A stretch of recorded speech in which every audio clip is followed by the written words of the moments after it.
Hi, J Knights, and welcome back to the What the Austen podcast. It's spooky season again, and me and Martha are back to discuss another one of Catherine Morland's reads, one of the horrid novels mentioned in Northanger Abbey.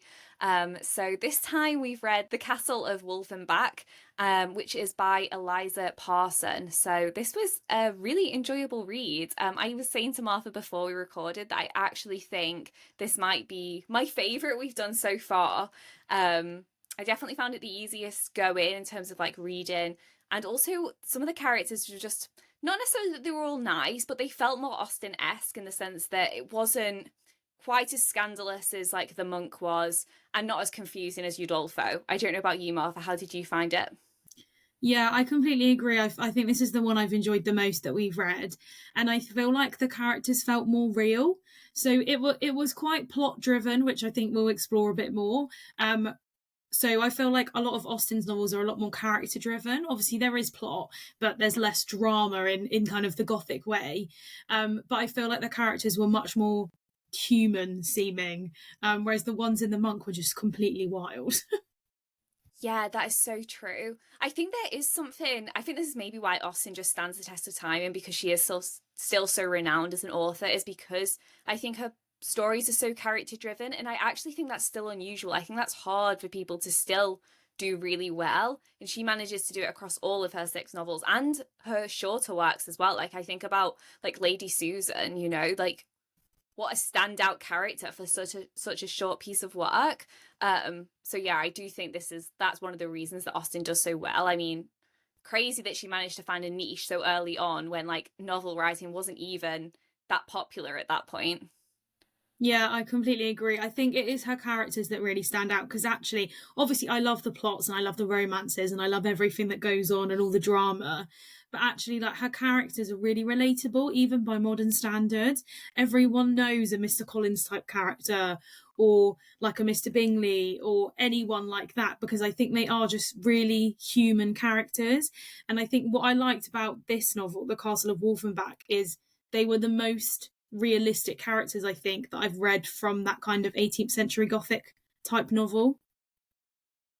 Yeah, I agree. And unlike Udolpho and also the monk, I felt like the actual pace and the structure of this book was way easier to read. Even though, like the others, it doesn't have set chapters, which bugs me and Martha to no end when we're reading them.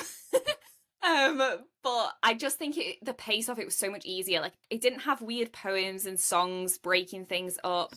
It wasn't jumping. I would say the only time that, and this is a little bit of a spoiler to what we'll talk about later, but the only time that I was like, where is this coming from, is when the nun tells her story, like in volume 2, like a bit later, where I was a little bit like, doesn't feel necessary. And that kind of made me feel more like on the Udolpho the monk books, because there was so much in their plots that felt so unnecessary. Like those books could be like half the size, I reckon. Yeah, this was quite short actually compared to the other ones that we've read, and it was actually quite like a manageable length, like you say, and it did feel like it focused on the main characters. There was a couple random side plots, but usually they actually had a reason. So they came back to something, and it made it much more easy to follow. But I completely agree about the lack of chapters. It when my Kindle said I've got an hour and 40 minutes left in this chapter, and it was just the entire volume was one chapter, I just had to pick random places to stop. Yeah, you know what's funny as well is we were coming to the end. Well, as I was coming to the end of volume 1, I thought I was coming to the end of the book, so I was so confused with the percentage because I was like, why have I got such a big percentage left to go when I should be wrapping up the book soon? Then it was like volume 1 complete, and I was like, there's a whole other volume. This is wild. I like was totally unexpected. I don't know why I thought it was like even shorter than I thought it was, but yeah, I was like shocked because I think I messaged you and it's like I'm going to be wrapping it up today, and then it was like I was wrapping up volume 1. Yeah, I think it was a nice length, and I do actually think that she's an author that I would read something else by because I did enjoy it and I was quite interested in her story. I mean, we had a couple options, didn't we, on the table, but we went for this one, and actually I'm really glad we did because I did enjoy it. Yeah, me too. And I think that brings me in nicely to saying a little bit about Eliza Parsons in general. So Eliza Parsons was an English author from Plymouth, Devon, and she actually lost her husband and sons in quick succession. and when she was still quite young. So basically she was a single mum and she needed to support her family. So what she ended up doing is writing novels to fund their lifestyle, basically. So over the course of her career, she wrote 90 novels and one play. And then yeah, she actually used to write a little foreword in a lot of her pieces that said, you know, please don't like chastise me for the fact that I'm really bad at writing. Like, she requested sympathy because of her situation. She's like, I'm a single mom, like, writing, you know, please don't judge me too harshly. Which I find really surprising because this was like put out there because she was marked in comparison to people like Anne Radcliffe, when I actually found this easier to read than Anne Radcliffe's work. So I don't know about you, Martha. I find that surprising that she had to put in this kind of like disclaimer that her work, that she thought her work wasn't really up to the par to be published. No, I think that's really interesting because I think that kind of comes back to the explanation of the novel that we get in Northanger Abbey, where women just weren't given the same recognition as writers. And Anne Radcliffe was so popular at the time. And actually, people really relished in those kinds of novels because they were so dramatic and they were so taboo.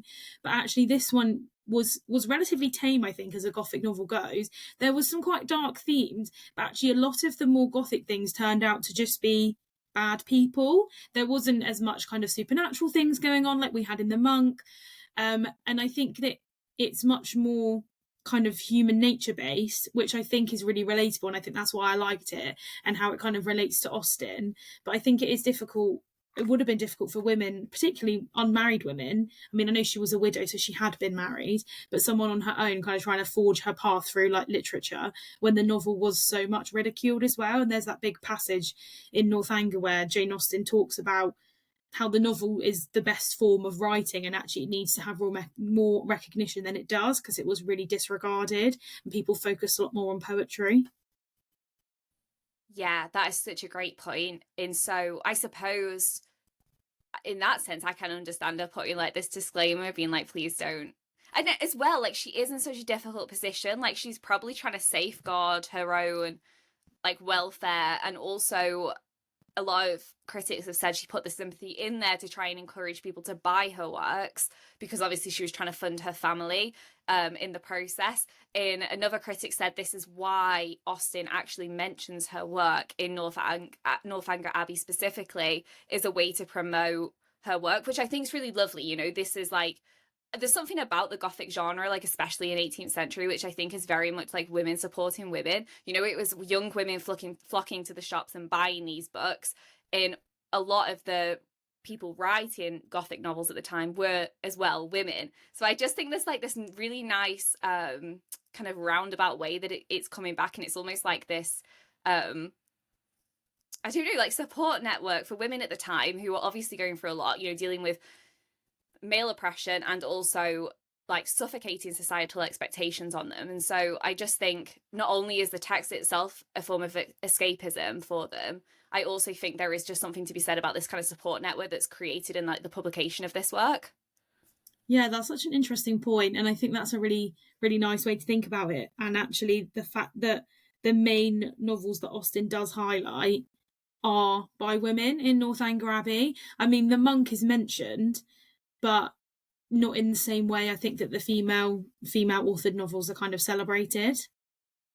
And also she makes such a big emphasis about I think John Thorpe liking The Monk.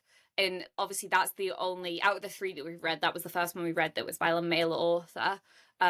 It was incredibly dark and disturbing. If you want to go back and listen to that episode that we did, I will make sure that I link it below so that you can do. But yeah, I really enjoyed this one and I'm excited to get into it. As always, we're going to go through the whole novel. And even though this one is simpler than some of the other ones we've done, it does take us a little while to get through the whole plots because they are layer upon layer of craziness a lot of the time. So we'll work through volume 1 and then we'll work through volume 2 and we'll discuss like the connections to Northanger Abbey and also just our general thoughts. I'd say on the offset, I found this novel to have the most similarities to Northanger Abbey of all the others that we've read. I don't know if you felt the same, Arthur, or if you felt differently. No, I would completely agree. I think it did have much more of the similarities, and I think the characters felt more like Catherine Morland than the other ones have. A bit less ridiculous. And there was some characters that gave me Isabella vibes as well. So I think it's really interesting. I think it had that more explanation of people, which I think is really nice. Whereas I think Udolpho and the monk was very, very plot driven, and the characters are kind of there to drive the plot along. And I don't think you got to know them and their kind of motivations in the same way, or if you did, their motivations were really horrible, like in the monk. But here you could kind of see the natural kind of human element of these characters and what is driving them forward, and it made the plot more believable, even if it was wild at times. Yeah, and I think something that I really benefit from reading the horrid novels list is a lot of the time I've emphasized like how good Jane Austen was as observing characters in her own life, and I do still think that's true. But I think the more of these books that I read, the more I realize how much inspiration she's taken from like her predecessors. Because I just think there's so many. I'm not saying she's like that she doesn't take the like one character and pop it into her work. It's all her characters are so unique to her texts, but I can start to see like elements of her characters in some of these ones that we've done. And I'd say another reason why this one's the most similar is I feel like the title, like they seem to mirror quite well, like the Castle of Wolfenbach in Northanger Abbey. The setting that's considered the most supernatural is the title of the book.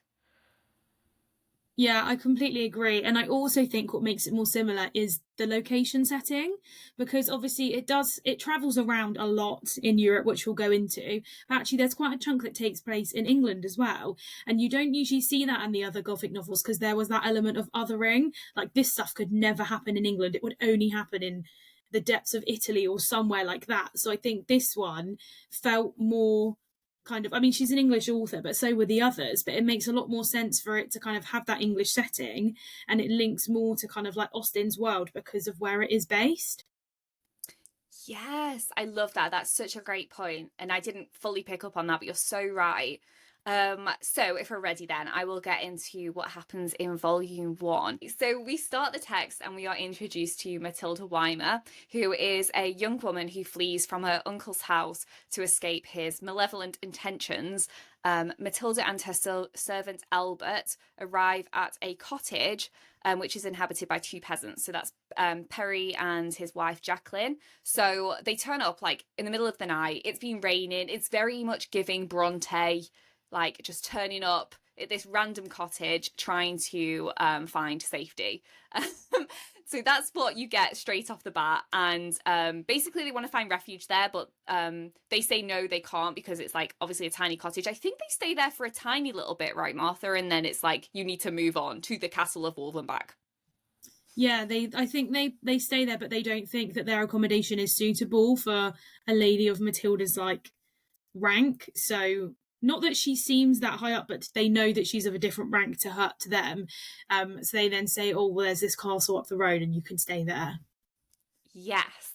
So they go to the castle and enter Joseph and Bertha, who are the caretakers for the castle. So Joseph and Bertha are like, yes, that's fine, you can stay, but we do want to warn you that this place is haunted. Like there are ghosts, there's supernatural activity in the castle. I think Albert is probably the most concerned about this. Like he's pretty wary and he's like, oh goodness. But Matilda's in a real state because she's been traveling and basically she flee from her uncle's like within like less than 24 hours of making up her mind. She was gone with Albert. So it's all a bit of a craziness and she is not well. So she needs the rest. So they decide to stay, even though there's obviously this ghostly activity going on. And the first night there, they do have all this supernatural activity, so they can hear all these noises. Albert runs into Matilda's room and is like terrified, and Matilda's like, yes, I can hear it too, like it is quite scary, but she decides to investigate. So upon investigation, she discovers that there is a woman living at the castle who is in fact the Countess of Wolfenbach.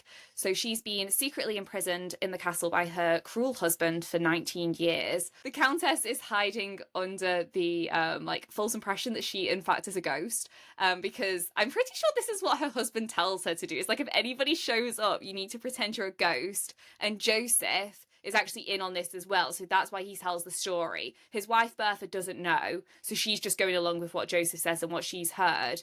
But yeah, it was like, you need to like rattle chains and like do weird stuff so people think there's a ghost in the house, right? Yeah, so in the second part, when we hear from the Count, who does appear in the second half of the book, and we hear the rest of the Countess's story, we find out that actually, yeah, he basically said to her, no one is allowed to know that you're here. So to get people to leave, you need to pretend there's a ghost and act in that way if anyone comes to stay at the castle, because I don't want you being found. Which is really funny. And I think this is a good time to state as well that clearly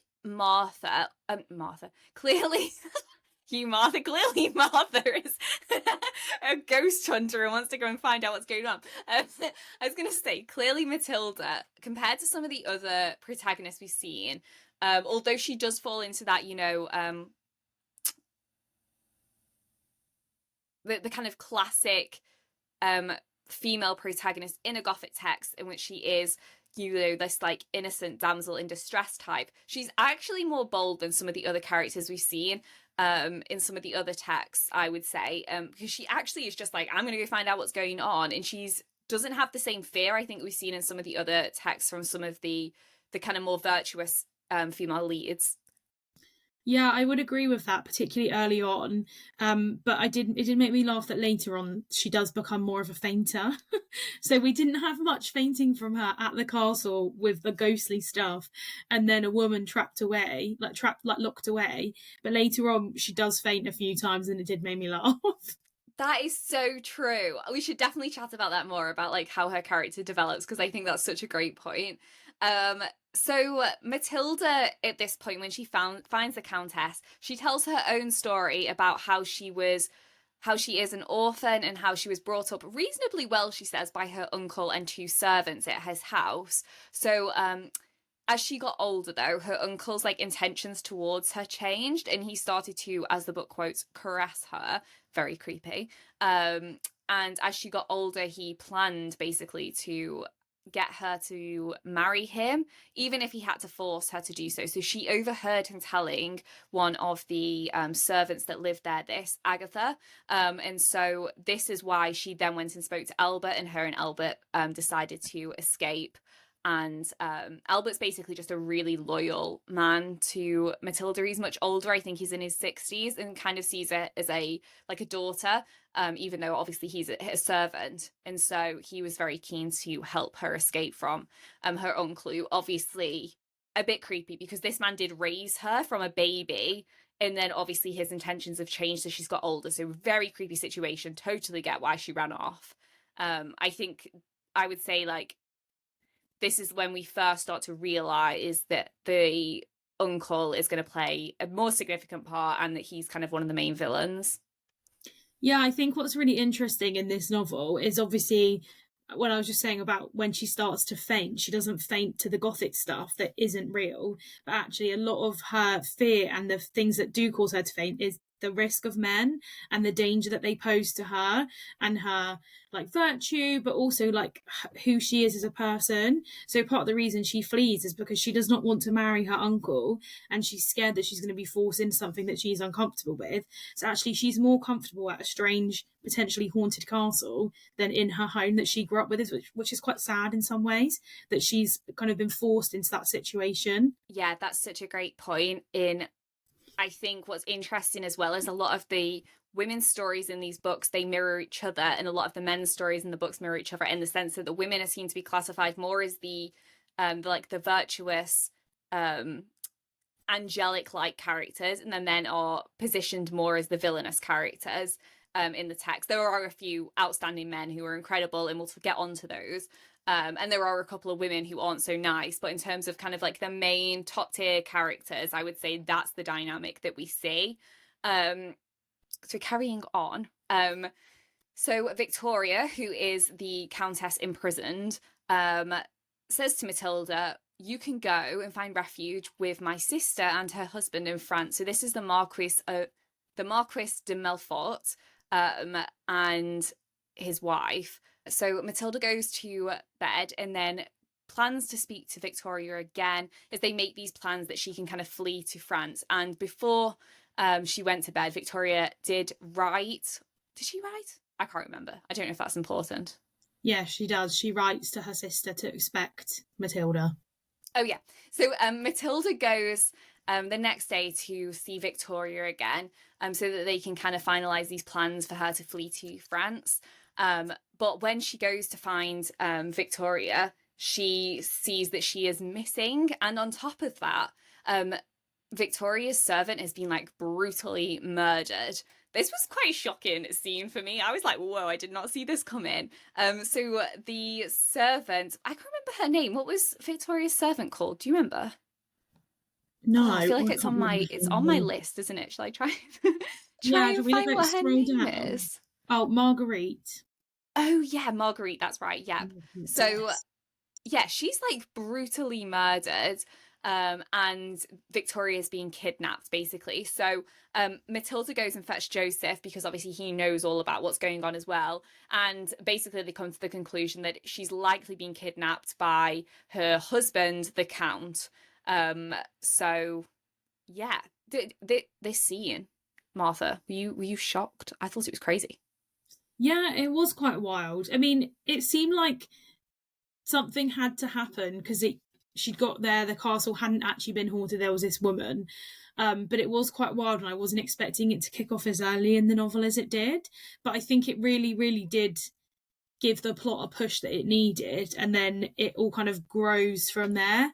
But I thought it was a really like interesting thing. And again, you've got the man as a threat. Yeah, and again, I think that links onto what you were saying about this human element to it, because the supernatural is cleared up so quickly in this book compared to like Udolpho, where the supernatural isn't really cleared up until the end.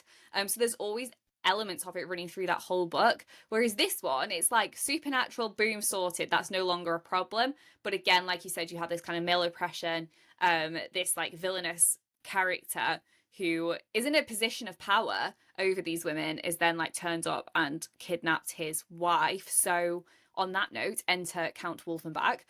So he turns up at the house after Matilda flees, and he goes and speaks to Joseph and Bertha, and he says, you know, he doesn't mention anything about the fact that like the Countess is missing, I don't think, or he's just like, you need to come with me to my new castle. And understandably, Joseph is like, oh, I know what you've done. And there's a dead body like upstairs that I've been trying to clean up. Like, this is all awful. And so they say yes, because obviously this guy is a scary guy and they don't want to upset him. So, but then Joseph wakes up to a fire, basically burning down the whole castle. And he tries to escape with his wife, but unfortunately Bertha dies in this fire. This honestly broke my heart. Like, I know we've not gone into detail about Bertha and Joseph, but when you read the book, like, Bertha is such a sweet character, and when she dies and how devastated Joseph is about that honestly broke my heart. Yeah, it was quite sad. I also thought it was really interesting that they got rid of Bertha quite quickly, because it kind of sort of added to Joseph's plot. But also, when the Count first turned up, she kept going on and on about Matilda being there, even though Matilda had left, and Joseph's like, stop talking about it. He's not meant to know that anyone's been here. But Bertha isn't in on the secrets because he's been sworn to secrecy to protect the Countess, and also because the Count forced him into it. But Bertha's just like yapping away, and I thought she was quite funny, bless her. Yeah, that is so true. But also, I love what you've just said about it being wrapped up quickly again. I actually think this is the point with the pacing of this novel. Like, things are tied up quite quickly. And I think that is the difference compared to, like, Udolpho and the Monk, where things weren't really tied up very quickly. Whereas, like, like I said, like, the supernatural sorted, and then they start getting rid of characters, and so we don't have all of these like people hanging around that are no longer useful. Like, if they're no longer useful to the plot, she kind of removes them, and I think that is quite reminiscent of Austen as well. Like, if you think about like certain characters, they kind of just like disappear sometimes, like if they're not like of massive significance. I even think slightly like when they're not useful for the next section. Like if you think about Charlotte Lucas, the way that she and like Mr. Collins are like removed from the scene, they're taken to their house, and then they appear back again when it's useful to the plot. I think Austen's quite good at kind of removing people and bringing them back when it's necessary. Yeah, I think that worked really well in this novel, because even though we're saying things were wrapped up quickly, there were still mysteries going on. They just kind of dealt with a few of them quickly, and it meant that you kept invested, because it wasn't like you had to read however many pages to have any answers. Things were being like drip fed to you, and like hearing the Countess's story from her, and then we find out more about that. That kind of all added to the story. And what's quite interesting is her story, it's not the same, but there is some parallels between her and Matilda, because they've both been in really difficult situations from a domestic tyrant in their household. So I think that's really interesting, the way that they kind of end up in the same place and their stories have some kind of parallels, which obviously we'll explore a bit more. Yes, I love that. We'll definitely explore that a bit more in a bit. So if we fast forward then, so Matilda arrives in France as per the original plan so that she can go and stay with the Marquis and Marquess of de Monte. And basically when she arrives, she tells the Marquess of her sister Victoria's kidnapping. And Matilda also receives a letter from Joseph telling her that the castle has burned and that Bertha was killed in this fire. And basically that obviously like the counts all involved with this.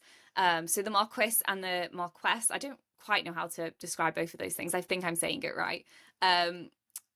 They basically decide to tell Matilda about how the Countess ended up being married to this man. And basically they explain, you know, in his past he was pretty crazy, he was very jealous. Victoria, the Countess, was in love with a man, the Chevalier, and she wanted to marry him and he wanted to marry her, but her father said no because she needed to marry the Count because he was rich and powerful. Classic. So the Count basically marries Victoria, and basically from the offset, like he makes it clear he's going to make her suffer. And what he also does is he sends a letter to Victoria's sister saying, you know, Victoria's died in childbirth, and the child also died, and basically like don't expect to hear from her again. However, even though she's like assuming that Victoria is dead, Victoria actually finds a way to communicate with her sister, so she writes her a letter so they don't know that she's actually alive, and she kind of explains like, please don't look into this more, like just accept that this is the best scenario, that I stay here, we can correspond via letter, but it needs to be a secret going forward. So that's fine, they stay in touch for basically the 19 years when she's imprisoned. Okay, and then enter a new character, Count de Beauville. Is that how we say it? Count de Beauville? Count, I don't know. I want to say Count de Bouville? Bouville? I don't know. Let's just pick one and we'll go for it. I think Bouville. Okay, so enter a new character. We have Count de Bouville, who is basically going to be Matilda's love interest. So they basically fall in love straight off the bat. He is charming and kind, and honestly, I think one of my favourite male characters out of all of the horrid novels we've read so far. He's definitely, I would say, the most Austen-esque, and yeah, I just loved him. I genuinely think he's one of my favourite characters in this book. Yeah, I thought he was great, and I really liked how from the off he was really respectful and he was really interested in Matilda, and he was a really good brother to his sister as well. So it did give kind of like Henry and Eleanor vibes, which I really liked. And he was quite an integral part to the plot, and he pops up quite a lot through the rest of the novel. And I thought that he was great. So I did really like him. I thought he was one of the better love interests we've had in the novels that we've read. Yeah, there's definitely been some wild ones. It makes me think about Udolpho, that guy who just kept popping up randomly. Like, it didn't matter where she went to, he'd just like appear in the bushes and stuff. That was funny. But yes, I agree. I thought the same, that the Henry Eleanor sister brother relationship and the one between Bouville and his sister Adeline was so similar. And Adeline, actually, in her own right, we won't get into her too much because I don't think she's too integral for the plot, but she's very much like Eleanor in the sense that she's very considerate and kind, takes great interest into Matilda, like straight from the offset. So yeah, I thought they were both just really nice characters. The reason I'm not going to get into her too much is basically she gets married and she doesn't really follow the rest of the crew around Europe, so I don't think she's too important for the plot. But yeah, so this is it. We are in France. Then we move forward. Matilda's having a really nice time. The Marquis and Marquess of Demont. Is that it? Demont, yeah. I keep forgetting. There's so many names. It honestly is like so confusing. They are lovely. So they very much give a combination, I would say, of the Gardeners and the Allens. They basically provide financially for Matilda and give her like this wonderful lifestyle while she's in France, which is very much like I'd say how the Allens treat Catherine. But both characters are a great couple. They're very empathetic. They basically just take Matilda under a wing, and I feel like the maternal and paternal instinct they have feels to me more like the Gardeners and Pride and Prejudice. So yeah, that was the similarities I saw between them. I don't know about you, Martha. Yeah, I would agree with that. They kind of see her as like a surrogate daughter, and they really do treat her as an equal, even though they don't really know her background or where she's come from, and she doesn't really know her background because she was left with a baby as a baby with her uncle. So I think it's really nice how they kind of take her on, and it shows that she starts to build a community around her in France who are really kind and caring. Not everyone, which we'll go into, but there's like Adelaide is a really good friend to her. The Count is lovely, and then like the people that she lives with, they like look after her a lot as well. And I think that shows her quite a big difference to what we've had previously with kind of her set up with her uncle and the place that she was at the castle. And I think also, again, it gives that more kind of Austen-esque element because there is parts of this novel that are quite kind of the domestic, like that kind of domestic setting. And we didn't see that much of that in Udolpho or the Monk. It was just Gothic drama basically the whole way through. But in this, we kind of get glimpses of more kind of real life in the sense, like, obviously the male oppressors, that is real life as well, but like kind of domestic bliss and that kind of more settled element that we get to see in this novel, which I really enjoyed because I love those bits in Austen's novels. Yes, in I also found that it seems similar as well to, I know this is much later, more like Edwardian era, but I found similarities to like Edith Wharton's writing as well. Just the way that, it's these kind of more wealthy people in society, but they have these really nice, as you say, domestic setups in France and in other locations. Like it very much gave me like, yeah, like The Age of Innocence. I don't know if you've read that book, but it felt I similar. have. Yeah, I have read The Age of Innocence. It was a little while ago, but I really enjoyed it, and I've actually got The House of Mirth on my TBR waiting to be read, and I can see that connection actually now you said about it. I think it's got that similar kind of vibe, if that makes sense. Obviously, it's from a completely different era, but it shows how kind of women's novels about those domestic settings can be really captivating, even if there's not as much. Obviously, this novel does have a lot of drama, but there's parts of it that I really enjoyed that were kind of that more domestic setting where you just see people living their kind of more regular lives. And also parts of it gave me Bridgerton vibes with the visiting and the balls and things like that. So I really enjoyed that we got to see parts of that society. Whereas I think in Udolpho, we mostly just saw women locked up in different castles, whereas we got to see a bit of kind of more standard living in this one. And more women in kind of more leadership positions in society, which I think, like you're saying, links more to Bridgerton, because we see that with the Marquess and we see that with Adeline. And then later we see that with, obviously, when Victoria comes back on the scene. But there's very much a lot of women who kind of take charge and take these leadership positions and are there to support the other women in their lives. So like obviously like the Marquess and Marquess of de Mont, they take in Matilda, but she very much takes on this maternal like role. Adeline is an incredibly supportive friend. So that kind of links into a side note. There is a character called oh my god, I'm so bad at this. Mademoiselle de Fontel. And she's basically like the town gossip, and she has feelings for Count de Bouville. And so when Matilda comes on the scene and she sees their connection, she gets very upset and she starts spreading horrible rumors, basically. And Adeline and the Marquess, like, they go and they shut down these rumors. Like, I feel like the Marquess, like her approach is so funny because she literally just turns up in a carriage, jumps out the carriage, and she's like, stop like spreading these rumors about my friend Matilda, like she's lovely, you know nothing, blah blah blah. And I just love that like all these women kind of came together to be like, don't like upset our friend, like she's been through a lot and we're not here for it. But also not in a way that they're like, we're going to shun you. It's like, this is also for your best interest, because the how you're presenting yourself is not great either. Yeah, and I think that's where I got the Bridgerton vibes from, was those kinds of scenes, that kind of community gossip, what is going on in kind of the higher society echelons. And when the Marquess did those kinds of things, it kind of gave me Lady Danbury vibes. Like, she was like, I'm going to defend my friend Matilda.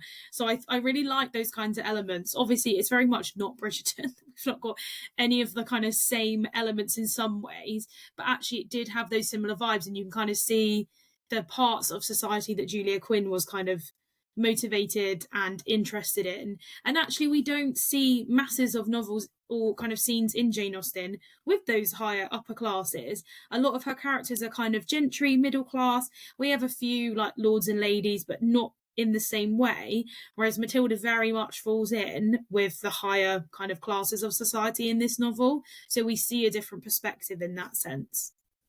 Yes, absolutely. I love that point. Okay, so moving on slightly, things get dramatic again because Matilda's uncle, was Mr. Were you saying Weimer or Weimer? Weimer, I think. Weimer, yeah. So Matilda's uncle, Mr. Weimer, shows up and again wants Matilda to marry him. So he's hunted her down at this point, which I don't know about you, Martha, but when I was reading this, I actually did find that quite terrifying. Like this oppression, even when it wasn't like him himself wasn't present in the novel, this feeling that he was basically trying to find her, and at any point he could show up like the Count did to Victoria, I actually found terrifying. I was like, it feels like a heavy cloud over the whole story. So I think the author did such a good job of actually making you feel that way, even though you had these breakups of like this domestic bliss and things seemed really wonderful. You always had this like fear that he was going to show up, and he does. I completely agree with that. I feel like even when we had those more like Bridgerton-esque domestic Jane Austen type scenes, there was that kind of ominous nature in the background, being like, we're very early into the book. There's no way that this uncle isn't going to reappear. We know he's coming. And I think Matilda knows that he's going to find her as well. So she's starting to like settle in a little bit and make friends, but I don't think that she feels fully confident that she is going to be safe. She trusts that the people around her will do their best, but she knows what her uncle is like, and she doesn't feel as settled, I think, as she would like to in that kind of new setting. Absolutely. And I think this is shown more obviously when he does show up, because he is able to just be like, I want to see her, and her friends do protect her and they're like, she doesn't want to see you, you need to leave. But then eventually he kind of manipulates the situation so that she does go and see him, because basically what they're worried about is that he'll just kidnap her. So she does go and see him and hear him out, and his story at this point is so wild. He basically says, I do want to marry you, but I'm also not your uncle. That Agatha, who is his nurse at the time, she found you at the gate and I decided to keep you. And so the fact that I want to marry you now is not so disturbing. I don't get that point at all, because he still raised her as his niece. So it's still equally super creepy. Yeah. And Matilda at this point is brilliant. She is like, no. It very much gave me Mr. Collins' proposal vibes though, because he kept pushing. She was like, no, no means no. And then at the end, she's basically just like, I would rather be a nun than marry you. Like, please leave. And I just, this scene, this is again, like I was saying about Matilda being more bold. I feel like in this moment again, she is so strong and determined. Yeah, I think she's really nervous, isn't she? And she wants like the Marquis and Marquess, however you say their names. We're probably butchering all these French things. To kind of be there with her, and they say, no, like, we'll be on hand, but we think you need to have this conversation on your own, like you can handle it. And I think that her honesty with him is really good, because it must be scary being in that situation, knowing she's had to flee from him, to then say like, I'm not going to marry you. But she also says, because he says to her, doesn't he, like, well, you can't marry anyone without my permission. And she's like, well, that's fine, I'll be a nun. Like, I'm not waiting around. I'll just do something completely different, but I won't marry you, whatever you say. Yeah, which totally infuriates this guy. And also the fact that he's seen that he's kind of losing control in the sense that all of these people are there supporting her and she's kind of got this protection now. So this kind of sends him into a bit of a frenzy, and he storms off and starts to help De Fontaine spread more rumors basically around society. And as this is happening, we also have a reappearance, in a sense, of Victoria, the Countess of Wolfenbach. So the Marquis, they receive a letter from Victoria to say that she is alive. She's, survived her kidnapping, and she's now in London with a lady called Miss Courtney, I want to say. And so yeah, so this is like great news. They're very happy about this because obviously we were all under the assumption that she may have been killed by her husband, considering he did murder the servant. It wasn't too far-fetched to suggest that she also had been murdered. So yeah, and at this point, the Marquis and the Marquess, they devise a plan with Matilda that she should also escape to London. They should all go together and basically just try and get away from her uncle, who's basically at this point trying to get himself in a position where he can just take Matilda, like, against her will. And so, yeah, they plan to escape, and they do. So they arrive in London, and this is when we're reintroduced, or this is when we meet back up with this is when we meet back up with Victoria, and we hear about her kidnapping story, which is wild. So basically, because we already know some of it, we know that obviously the servant was murdered and that she was missing. So what happened was the Count bursts into her apartment at the castle and accuses her of breaking her oath, which we'll get onto a bit later. Basically, he says, you've broken your oath because you've spoken to Matilda, who was obviously a guest at the castle at the time, and Joseph, who was the servant. So he says basically, I told you you're not allowed to communicate with anybody. No one's meant to know you're here, so prepare to die, as it says in the book. So they kill Margarita, they kill Marguerite very brutally. It's awful. And they basically take Victoria, because he's there with like his manservant who's equally villainous. They take her out to a forest. They're all on horses. And basically when they're in this forest and she's thinking, I'm going to die, the Count's horse just freaks out, bucks him off, and his servant panics and is like, oh my goodness, I need to help him. And when he's helping him, Victoria escapes on her horse.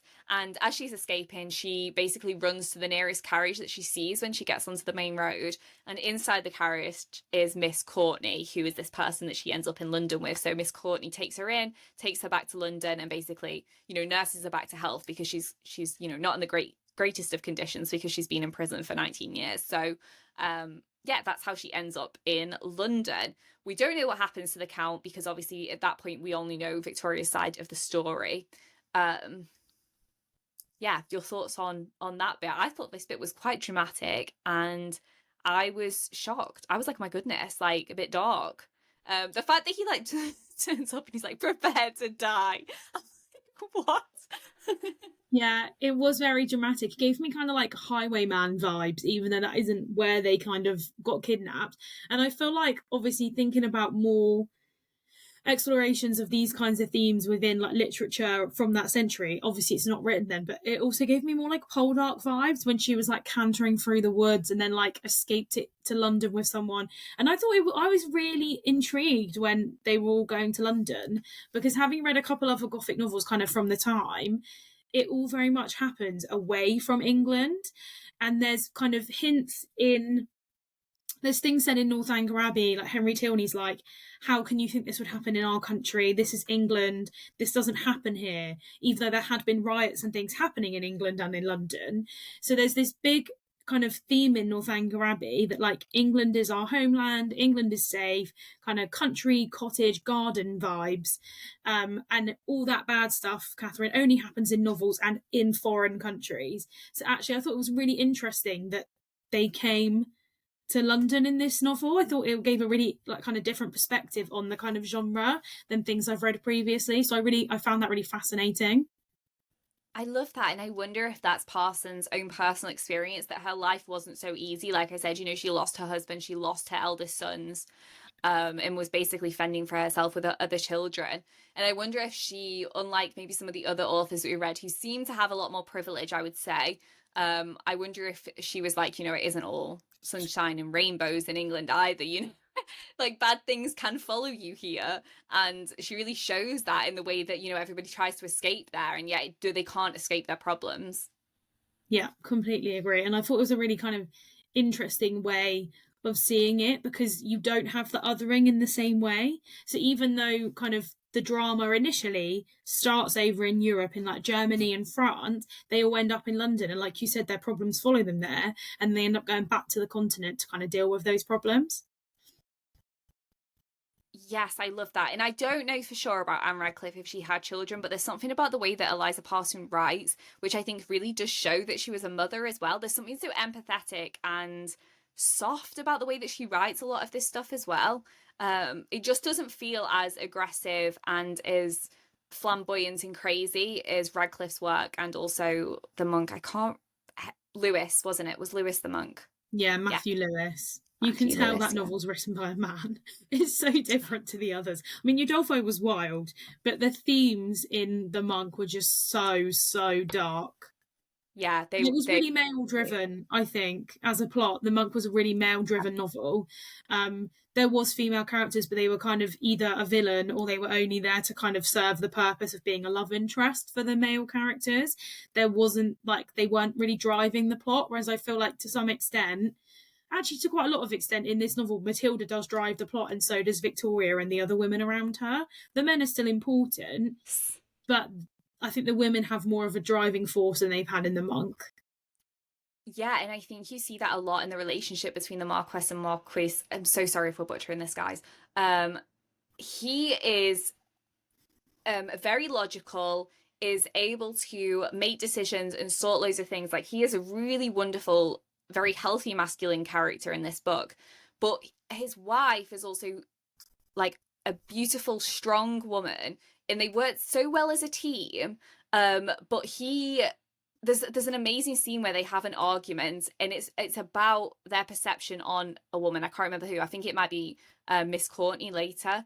And he says, he shares his opinions, and then his wife says, and he says, I'm inclined to believe you because you are a woman yourself, and we're talking about a woman.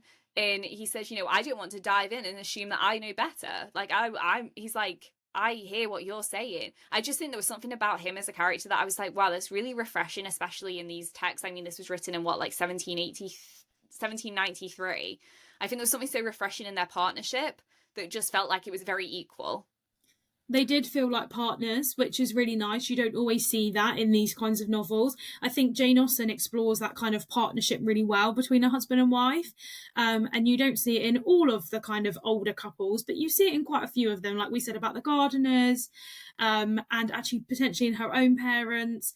And also I can see kind of like Emma and Knightley having that kind of equal relationship as well. They have differences of opinions, but they deal with it in a rational manner. So I think that's a really interesting point. And actually, he was a really likable character, and he did kind of defer to his wife and listen to her, but they also turned to each other for advice and their opinions. So even though the Marquise would talk to Matilda, she would then bring her husband in to be like, we've talked about this. What is your view? And how can you support us with this? And I thought that was really, really lovely to read about. Yes, it was amazing. And he used then his position as a man in society to then go and support them. Like, he was the one who was able to go out and, speak to people and try and create like provisions to look after these women in his life. And I love that so much. So volume 1 wraps up with Victoria's imprisonment story. So obviously we heard some of it from her sister about the fact that, her husband was crazy and jealous and imprisoned her because she had this other lover before they got married. However, she feels like she can now tell the rest of the story, which she has been under oath not to tell anybody for 19 years. So the rest of her story goes that, yes, she did have this lover, and he actually followed her to her marital home, which was the castle. And he started like throwing pebbles and sending her secret letters. And this went on for like a few nights, and she was very concerned because obviously she's married to a crazy count. And the count does find out, and he basically captures the Chevalier, who's her lover, and like bounds and gags the man, drags him in with his manservant again, this other villainous male that he's befriended. And it's really awful scene, but they stab the Chevalier in Victoria's presence. It's very brutal. They do it in like a wardrobe, and then he leaves her in the room with this body that's like bleeding profusely everywhere. In the shock and horror of this whole situation sends her into premature labor. And so she gives birth. All of this has happened, so it's all very distressing. And then on top of it, the Count says, I'm taking your baby from you. And, I'm going to, because, like he says, if you don't tell anybody what's happened here, the fact that I killed the Chevalier and, that I'm now deciding to imprison you for the rest of your life, I'll make sure that our baby has a good life and is with a good family. But if you tell anybody, I'll make sure that the baby dies, and so do you. And he says, I'm going to have somebody watching the castle at all times. I'm going to know exactly what's happening, so don't try and deceive me. And that's basically how we get to the point with her being imprisoned in the castle for 19 years. Really awful and distressing. I would say this is probably, in terms of like a distress level, this is the closest to the Monk, because that had some really sinister moments. And I feel like this was probably one of the darkest moments in the whole of this book, when we find out what actually happened initially and why she ended up imprisoned. Yeah, I completely agree. And I think the other thing that was really emphasized is the fact that actually she hadn't wanted to get these letters from the Chevalier. Like, he had been trying to pursue her, but she was like, I'm married, like I wasn't allowed to marry you, like this is done. But she wanted to reply to kind of tell him that it was over, and then the Count found out, and then that's what happened. But I don't know if you had this, and I was completely proven wrong, but until the point where we heard this story and we knew that her child was a boy, I was like, is Matilda her child? Because I was like, this girl's turned up out of nowhere. Is she the child of the Countess? She wasn't. Oh, my days. She I thought the same. Do you know when I said to you when we first started reading, I was like, I think I already know what's going to happen. I thought it was going to be that Matilda was her daughter. Like, even when we first were introduced to her, and like she kind of said, like, I had a child who died, I was like, I swear this child's going to be like Matilda. And it was. But then when it was a boy, and then I did still try and hold on to it. I was like, maybe she didn't know, because obviously it was such a distressing situation and her baby's just taken from her. I was like, maybe she didn't know, and it actually is still Matilda. But yeah, it turned out not to be Matilda in this. It was a whole separate character. But yeah, I thought this was a really dramatic way to end volume 1 as well. I was like, wild. Like, yeah. And also what was strange is she told the story. Am I right in saying she told the story because she went and consulted like a priest, and he said it was fine for her to break her oath and tell the story? Yeah, she consults a priest, doesn't she? And there's also, I can't remember his name, there's Mrs. Courtney's brother. Is it Denville? Denvy? Oh, let me have a look. Delby, yeah. So there's Mrs. Courtney's brother, Lord Delby, and he's clearly interested in Victoria the Countess, but obviously she's still married, so there's kind of nothing happening there. But I think that kind of influences her to share her story. And I think also probably hearing Matilda's experiences, she's like, oh, these people are going to understand what I've been through. Even if they can't relate to it, Matilda's kind of had similar threats made to her. Yes. I also, at this point, we have no idea if the Count is alive or dead. So like Matilda, Victoria is still living in fear that the Count's going to rock up and basically finish the work that he started. So we have two women characters in England now, both fearing that these like crazy men in their lives are going to turn up and be not very nice.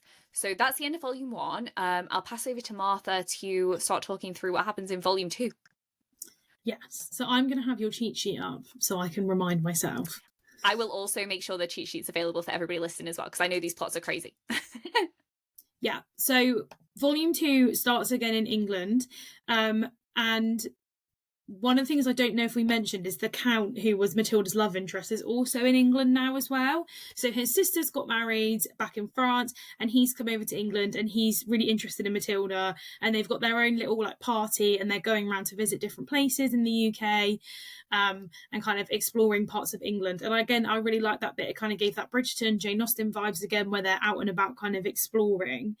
But her uncle, Matilda's uncle, Mr. Weimar, arrives in England, and he goes to visit the French ambassador to basically petition him to be like, I want my niece back. And he's trying to kind of find out how he can do this. And I think before they left France, the Marquis and her uncle made a deal that she had a year, so she could live with them for a year, and then he could come and find them. But he's not following that in any way, and he turns up really quickly, which did not shock me at all. I don't know if it shocked you, Izzy. No, I was like, when is this guy rocking up again? Because he will do. I don't know about you, but I kept thinking, is the Count and her uncle the same person? Like, at one point I was thinking, like, is this the same guy? And he's after both of them. I know that sounds really far-fetched, but I was like, it's possible, right? This could be the same guy, because he doesn't live at the castle. He lives at somewhere else. And I was like, is he living with Matilda at this other time?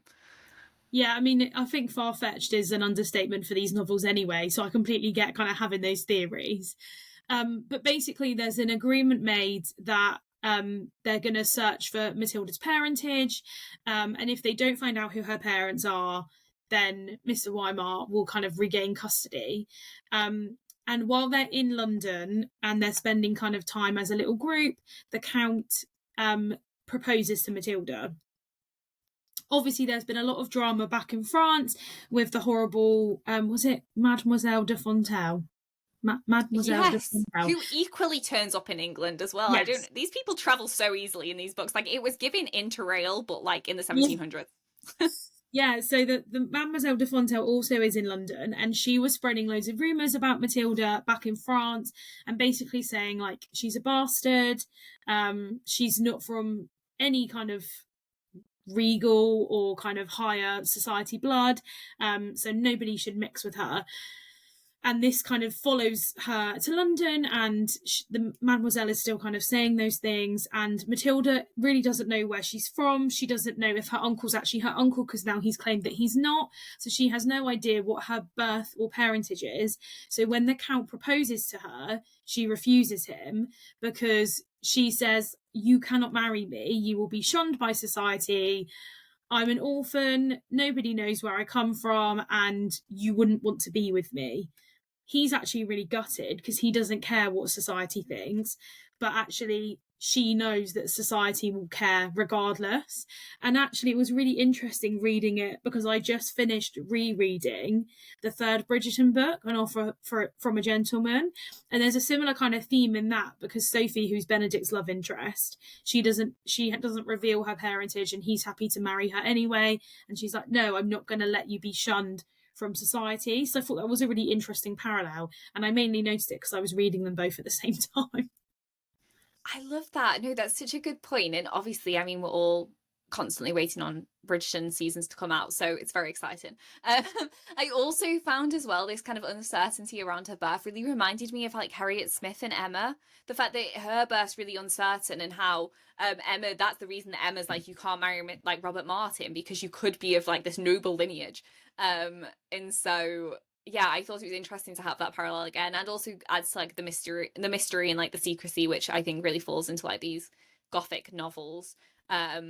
I also just want to add again that Count Bouville is just a lovely man. Like, his proposals are so nice. Like, he genuinely says, he's like, I have all the money and resources to look after you, and like I truly like have strong feelings for you. Like, I really think that we should like get married. And he's like, I don't care what people think. And even the Marquis, he goes to him, doesn't he, and he says like, you really need to think about this seriously, because I know that you have feelings for Matilda, but you know, you need to consider your position in society, and Matilda, that people aren't just going to accept her when she has like this, no one knows what her background is or her like birth situation. So I was like, that's so interesting. Like, all these people love Matilda, but they are equally, you know, concerned with the fact that society does sway a lot of decisions like matrimony. Yeah, like, they're realistic, aren't they? They know how society is, and they've already had the evidence of that with how cruel people were to her back in France because of the rumours being spread about her and her history. So I think they've got that realisation, and I think the Count absolutely adores her, so he's willing to sacrifice anything like that for her.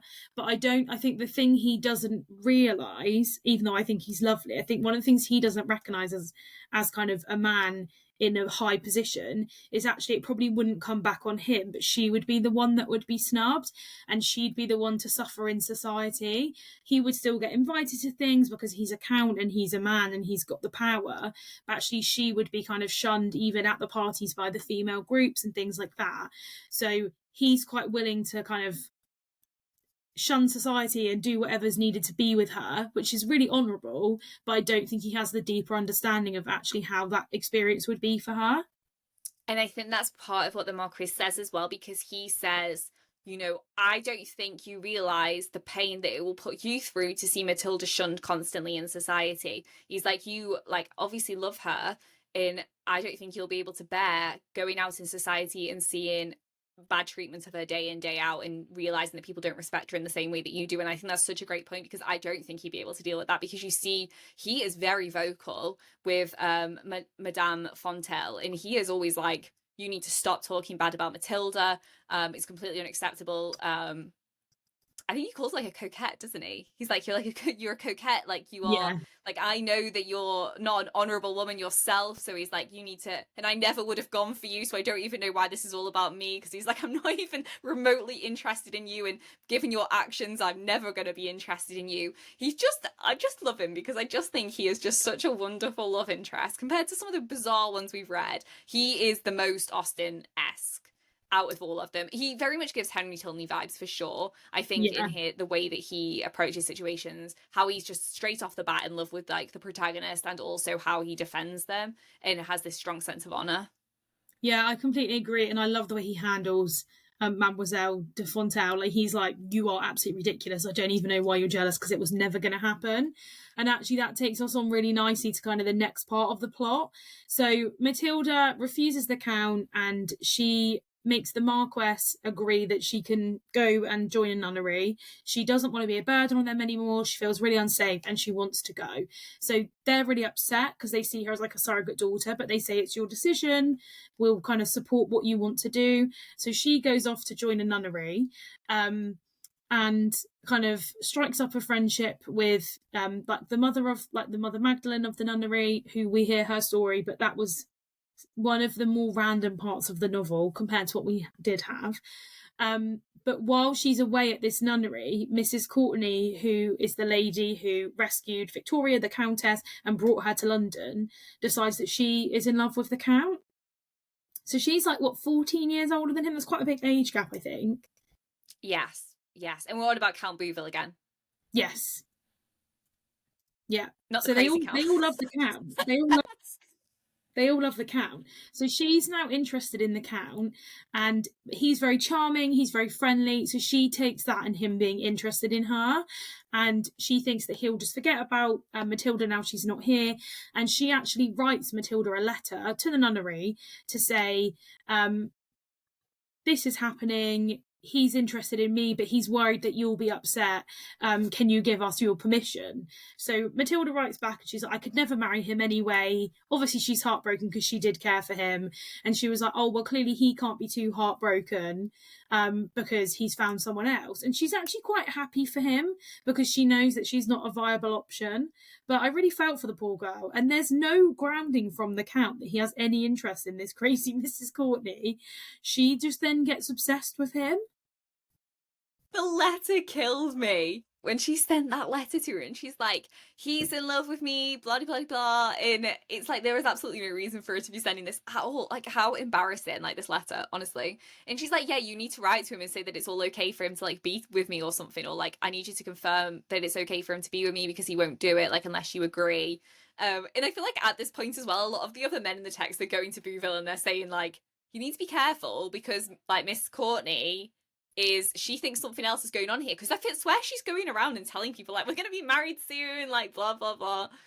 And she also becomes friends, doesn't she, with Mademoiselle de Fontaine and her aunt, who have come over to London.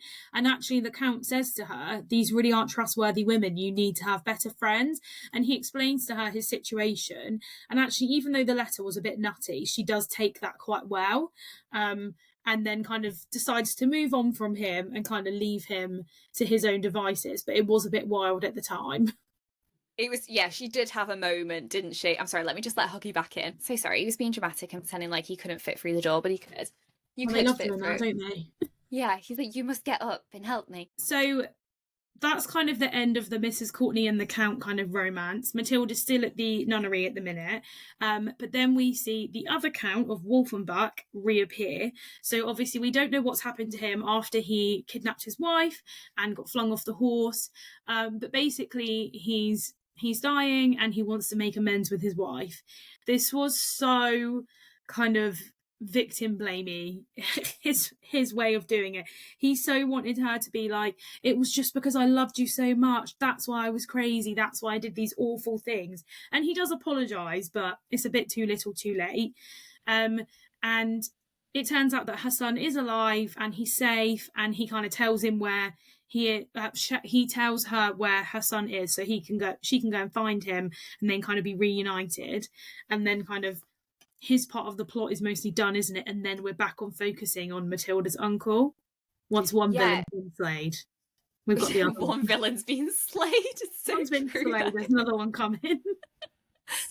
I think what I found interesting about when because he basically confirms the story that Victoria's told as well. So they basically give the same account of the stories and everybody hears it, so everybody knows that was the truth. And he also writes it down and signs it, doesn't he, so that she can like give it to her son but like leave out some of the really gruesome bits and just be like, I think he leaves out the murders, but he's like, I'll admit to everything else but I won't admit to the murders. And he's left his fortune to the son as well, so they basically at this point they try and like seek out. But this son, he had no idea that guy was his father. He just thought he was like some sort of wealthy benefactor, and he has no idea that his mother's alive or who his mother is. Yeah, it's a bit wild. And we see a little bit more of him a bit later on, don't we? But Mr. Weimar, Matilda's uncle, or not uncle, depending on what day of the week it is and what he's deciding to claim on that day, turns up at the convent and demands that she leaves with him. She doesn't really have a choice.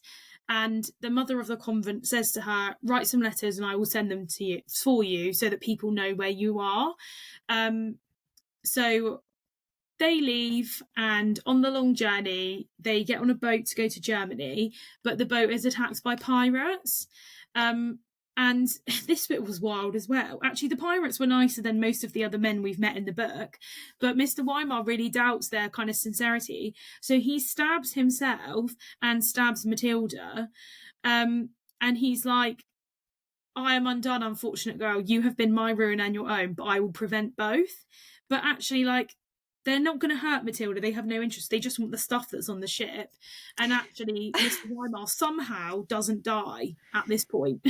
What kills me is how confused all the pirates are that he even does this. They're like, what is wrong with this crazy man? What is he actually doing? Yeah, they seem really sane in comparison to him, and they're pirates. They're like, why have you stabbed her and yourself? Like, what do you think we're going to do to you?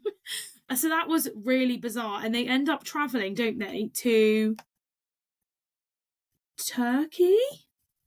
So the pirates are initially from Turkey. I don't know if do they fully get there, or do they end up in like Switzerland or something? No, I think you're right. I don't think they get there.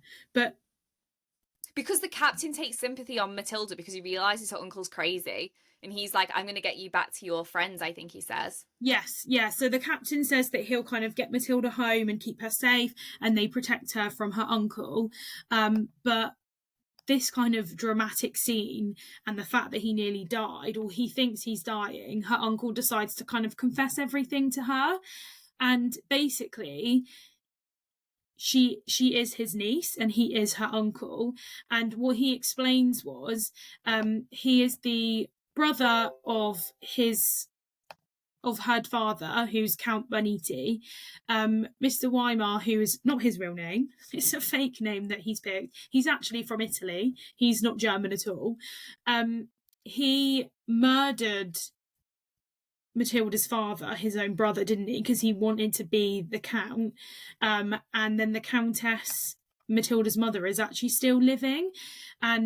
But she thinks that her baby died. So Agatha, his nurse that we've kind of mentioned before, the one that was helping her, helping him plot to kind of get Matilda to marry him, she had a baby a really similar time to Matilda's mother. And Agatha's baby died. And actually he swapped the babies. so that him and Agatha ran off with Matilda. So Matilda's mother thinks that her child died and that she lost her husband as well, even though it was made to look like an accident. But actually, her uncle killed his brother and stole his sister-in-law's baby. It's what this bit was so the baby switch thing was so I was like shocked and awful, how distressing. So Matilda's mum, not only has she just lost her husband, but then he switches the baby, so she also thinks her baby's died as well. And I just think it was really just tragic, like how much heartbreak she goes through, and then she spends all of these years like living somewhere else, like thinking all of this happened. In Mr. Weimer, obviously not his name, is there just living his best life in their house, raising but essentially their daughter that then he decides he's going to want to marry as well. It's just awful, like the amount of damage that he does to his own family, because like you said, it was his brother, is just beyond me. I was like, this guy, like there's no saving this man, like he is crazy. No, but he's then like, oh, I'm going to go and become a monk now, I'm going to pledge my life to the church and I'm going to leave you to your own. I was like, why would they want him? So that was wild. What did he do for them? Nothing. This man is crazy. What kills me as well, the fact that he writes to Matilda as well, and he's like, I'm doing well, like like as a monk, it's all going. And she's like, great, like don't contact me again, kind of thing. So funny. He's so bizarre. So once she finds out that her mother is hopefully still alive, so it's been a long time, the pirates promise to take her to kind of find her mum, and she does, and they're reunited. And it's a really lovely scene, actually. I really enjoyed those moments between her and her mother. And while this is all happening, Count de Bouville is literally running across Europe trying to find Matilda. So he's been like and giving romantic interrail. He's been like here, there, and everywhere, and he keeps like missing her, and then he misses her again, and then he's not quite there, and they've moved on, and all those things. But he eventually finds her, and obviously Matilda now knows that she is of noble birth, so she could actually marry him. And he re-proposes, doesn't he? But she's really not sure, because she's really worried that she does love him, but she's just found her mother, and she's like, should I be living in Italy with my mother? I really love this man, but also I've been without a family for so long. But her mother agrees to move to France. Or does he? No, he agrees to move to Italy, doesn't he? Yeah, he says, I will come and live with you. Mm-hmm. Yeah, so she wants to be with her mum in Italy, and he agrees to move with her, which again gave me Mr. Knightley vibes when she says to Emma, I'll move with you. We don't have to go to Donwell Abbey because I know how upset your father would be. So I really liked that scene. I thought that was really selfless of him to kind of, he was willing to give up a lot, and then he gives up his home to live with her because he knows that Matilda gives up needs his her mum as well. And like, given the time period, like I'm guessing people were probably like were more what's the word when people like are really like fond of their country? Begins with P. Patriotic, yes, that's the one. I totally blanked on that. Yeah, I think at the time people were probably in Europe more patriotic than they necessarily are now, and so I think the idea of him like giving up his country, his homeland, was so massive as well. Like he wasn't like Mr. Knightley just going across the road. Like this man was going to give up his entire lifestyle, his friends, his society basically to move in with her mum and her in Italy. Yeah, which is really sweet of him. And then we actually end with two marriages, don't we? Because Lord Delby, who is the brother of Mrs. Courtney, who saved Victoria when she fled the Count, marries the Countess because her husband is now dead, and she gets to marry a nice man, which is really sweet. In one of my favourite scenes, when all of her friends, like all of the women friends, come together and they're basically trying to let her know that they all think it's such a good idea for her to marry him, because she's worried, Victoria's worried because she's already been married, that it's not very proper that she then remarries. But all of her friends are like basically running through the circumstances where they think like remarriage would be possible, but they do it in such a fun way. And they're like, if a woman has spent like 19 years with like an awful husband who's been basically absent the whole time, they're like, I think this would be a good reason for her to remarry. And I just love that scene where they're all doing that back and forth. Like, I just think it's wonderful. Yeah, and I think it had such a nice, happy ending. Like, there was a lot of wildness in between, but I think the ending turned out really well. I mean, it's like the Count died, so he kind of got his retribution. I don't know if what happens to her uncle is enough, because that man is psychotic. But yeah, it was really interesting. I wonder as well, like, because Eliza Parsons was actually a really devout Protestant, and obviously a lot of the religion mentioned is obviously like the Catholic faith, because of where in Europe it's all held as well. And I think her perception of it was obviously under Catholicism, it's much more strict. And when I was reading up on like where he was meant to have gone, I think it was like the actual lifestyle that he would be living was like pretty like minimalist, not he's not living a great life in it with like the monks kind of thing. Like they know of his like crimes, or they know that he's not the greatest of people, and so I don't think they don't treat them like amazing. They're basically like are repenting for the rest of their lives. Yeah, that's really useful context, actually. So it kind of puts, and I think that the audience at the time would have known all of that context. So they would have known that that's kind of his punishment while he still lives, to kind of not have any riches, not have what he wanted all along. And obviously, if he's become a monk, he's not going to have a wife, so he won't have like I mean, not that the monk in Matthew Lewis's novel has a wife, but he definitely does stuff that a monk should not be doing in that book. Oh my god, I just had flashbacks to that novel. Jeez, that was mental. Oh god. There was some crazy, crazy stuff. Matilda's clearly a popular name at the time, because there was a Matilda in that book as well. Yeah, and Mary Wollstonecraft, didn't she, wrote a short story called Matilda as well. So there's quite a lot. Is it Mary Wollstonecraft, or was it Mary Shelley wrote Matilda? Oh, I don't know. The reason I'm confused is because I had a little book with Mary, Matilda, and another one with an M by Mary Shelley and Mary Wollstonecraft, all in one book, and they all have M names. That is pretty confusing. I'm gonna look it up. Oh dear. Yes, I really enjoyed this novel, guys. I think after all of them, I do say they're worth reading. I'd say the one, if you're going to avoid one, is probably The Monk, because that is just very dark and creepy, and it's not nice Sunday evening reading, that's for sure. Whereas this one really was, and if you obviously, I mean, if you're listening to the podcast, you probably do love Austen, but if you also enjoy like works from people like Edith Wharton, I would say, if you like societal novels, I think this is, even though it falls into the Gothic genre, obviously, because of some of the themes, like, you know, the secrecy, the mystery, the very short segment of supernatural, and also this, you know, the chase of this oppressive male cloud across the whole book. I think it does actually fall more into a societal text. I would say it's like Gothic / societal book. So yeah, if you like Bridgerton, if you like Edith Wharton, but you also like an element of the Gothic, I think this is such a great book to pick up. It's easy reading compared to some of the others, especially for, you know, it being written like 1793. So yeah, I really enjoyed it. I definitely want to read more by Eliza Parsons. Yeah, I would definitely read more as well. I think I really enjoyed it as well. And I think it is more, like you say, that society novel. I don't know if you've read any Fanny Burney. I really liked her book that I read. And that's kind of more Austen-esque and more I say Austen-esque. I probably shouldn't say that, because actually Fanny Burney came first. But that's more of that society novel.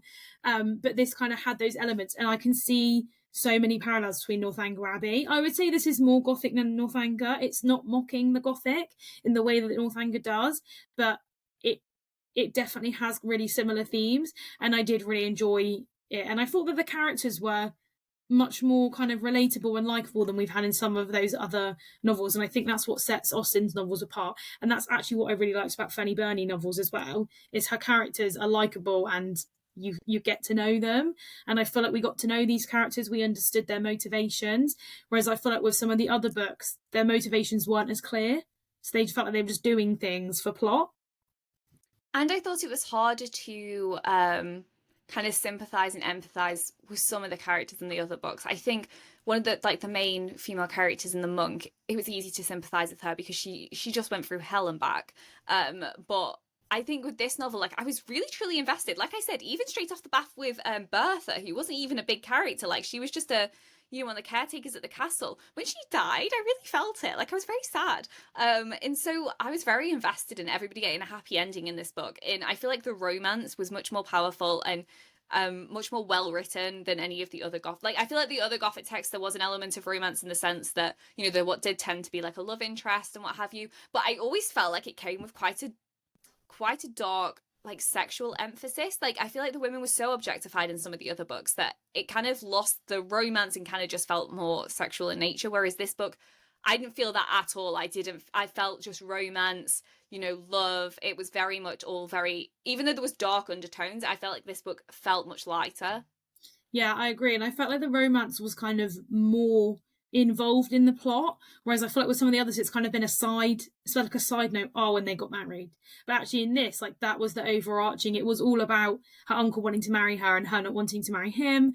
But then her love for the Count, but also sacrificing her happiness for him because she knew that by marrying him before she knew what her birth was, that neither of them would be happy. So I think it had a bigger explanation and kind of focus on kind of happiness and kind of the happy ending, which I really enjoyed. And I also think, given obviously there was a lot of younger women reading these texts at the time, I also think in a way that Austen probably was consumed by a lot of women, in the sense like it's got that strong like romance marrying for love, because at the time obviously there was still, even though like arranged marriages were like becoming less and less at the time, it does say that particularly in France it was saying that they were becoming less common. It still wasn't common to be able to just marry for love, like especially if you didn't have means or you didn't know your situation of your birth and things. So I think there's something just very hopeful and inspiring about this text, I think particularly for the people who were reading it at the time. Yeah, this is definitely against arranged marriages because the one arranged marriage in there is the Count of Wolfenbach and Victoria, and that does not end well. Whereas the other marriages are happy love matches, and actually they get on really well. They've got that partnership element, which is really nice. Yes, I love it. Oh my goodness, this was so fun to talk through. I really enjoyed reading it. And I always love doing these with you, Martha. And thank you so much again for taking the time to do it. And for those listening, Martha is very busy at the moment. I don't know if you want to let people know why. Yeah, so I'm currently 5 weeks out from my wedding as we record this. But I'm sure by the time it comes out, the wedding will have happened, depending on when It's you're going to come out releasing it. first weekend in October. So yeah, Okay, so a week before. a week before. Oh my goodness, Yeah, so so my wedding is the exciting. 12th. So yeah, very busy, but it was really fun to read this. And actually, I got really lost in it last weekend, which was a really nice kind of break from everything. And it was a really interesting novel. It didn't feel like a slog, whereas there was parts of the others that felt like I was just getting through bits to get to the next plot point. But this one I did actually genuinely enjoy, and I'm really glad that you asked me to come on again. Yes, of course. I love my spooky season episodes. Like this is one of my favorite ones to do every year. I love it. And I always take more, like every time I read Northanger Abbey now, I'm always getting more out of it because I'm reading these texts and I'm seeing the inspiration. And also, I just think this one in particular, I think there was a very strong kind of moral principle behind Austen putting it in, and like the way that she wanted to obviously support Parson, who is this single mom. So I just think there's like, when you know the context, I think it just adds a really beautiful element of like women supporting women, which I love. Yeah, I completely agree. And I think that it kind of makes me feel more like how the readers at the time would have experienced it, because they probably would have been familiar with these books. Even if they hadn't read them, they would know more about them than we maybe do nowadays. Yeah, definitely, definitely. So I am happy to wrap things up there then. I hope you enjoyed this, guys. I will also leave links to the other 2 episodes we've already done. So we've already covered the Mysteries of Udolpho, and we also did The Monk. So I'll link both of those episodes below so that you can go and recap them, because equally they do have a lot of ties to Northanger Abbey, and it's always good, like we just said, to kind of know these plots, because it does add more to the text when you're reading Austen. Martha, do you want to let people know where they can find you? Yeah, so I'm on Instagram at Martha Bethan Reads, and I post a whole range of things with classics and a lot of romance, as I'm a big romance reader. So yeah, if you can like, review, follow, subscribe, wherever you are tuning into this episode from, it really does help massively for me to keep growing the podcast and to get more guests on. So that is everything from us today, and we will see you in another episode. Grow the podcast to get more eyes and earballs on eyes and earballs. Oh my god, that in itself is very Halloweeny.